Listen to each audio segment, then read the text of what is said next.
Hey there. All right, so Allie here from Parkside Nutrition. Thank you for watching this video. First of all, make sure you watch it all the way through so you know everything you're going to get with this Free Shit Friday. So today we are talking about dairy-free breakfast ideas.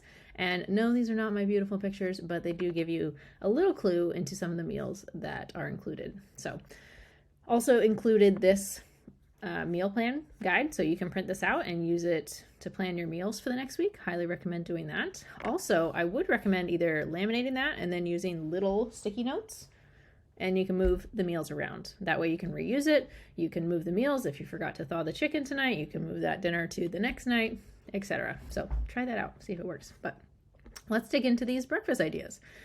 So first of all, when I'm creating these example meals, I need at least 20 grams of protein. That's kind of my minimum for breakfast. Ladies, I would love for us to get 40 grams of protein. Pretty much first thing, first meal, first thing in the morning. That would be great to get 40, at least 20, but ideally closer to 40 grams of protein in the morning.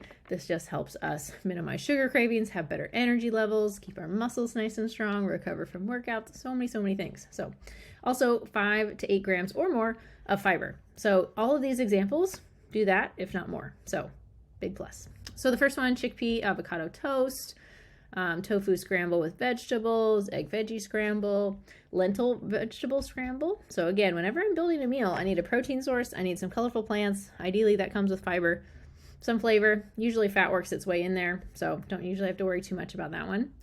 Chia seed pudding can be a good one. You can supplement that with a protein powder, whichever kind you would like. Overnight oats is a really good option here. And I really like using the Orgain, the ready-made cartons, to add protein. It kind of turns it into almost like cereal because I pour it over the top, but it's really good. Highly recommend that. Also, blueberries, delicious. And then egg and sweet potato veggie scramble, really like that. Good meal prep tip is just roasting a bunch of sweet potatoes in the oven, and then you can use them throughout the week. You can put stir fries on top of them. You can put eggs on top of them, but they make a really good, tasty base for a meal. So that's where I was going to stop. And typical me, I'm like, but I could give this, but this would be helpful. Oh, someone's probably going to ask about this. So I kept going and I kept making stuff and adding stuff. So these are tips for making a healthy breakfast. I won't read all the way through it, but talks through some of the points of how to create a healthy breakfast. So you know the important things from this guide and what you can modify. So read through that if you get a chance. And then I also shared my pre-workout as well. So if you're a morning worker-outer, there's tips on here as well, as far as like how to kind of structure your pre-workout, maybe snack, and then your breakfast following that, so you can get the most out of your workout. And then I couldn't just leave it there, so I have one more page. This is the pre-workout snacks. So ideally, I'm looking for about at least 10 grams of protein, 15, maybe 20 grams of protein, depends on the source. If it's a like a protein shake and it's easy and it's going to go through quickly, that could work well. But in general, I'm looking for like a half portion of things. So my personal favorite one is up here. So this is either half of a Verb bar, and this is a energy bar that has 80 milligrams of caffeine in it. So it gets you a little buzz. And you can have half one, whole one. I try to ration my portions, so I'll have half a Verb bar and then usually half of a protein bar that has at least 20 grams in it. So that way I'm getting about 15 grams of protein total, about 19 grams of carbs, which suits me pretty darn well for a little bit of energy, holds off hunger until I get done with my workout. So I have a really good quality workout. I get the most out of it.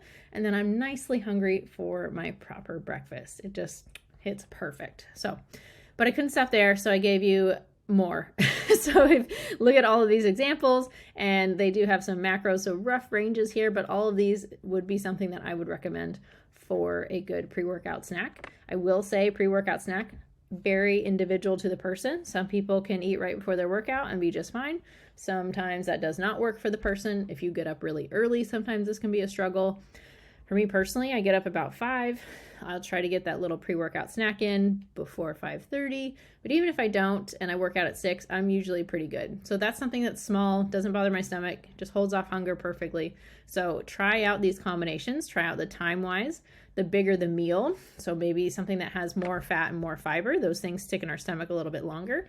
So I wouldn't have those super close to workouts because we don't want to be running around with a bunch of food in our stomach. So play around with these things. If you're nervous at all, move it out.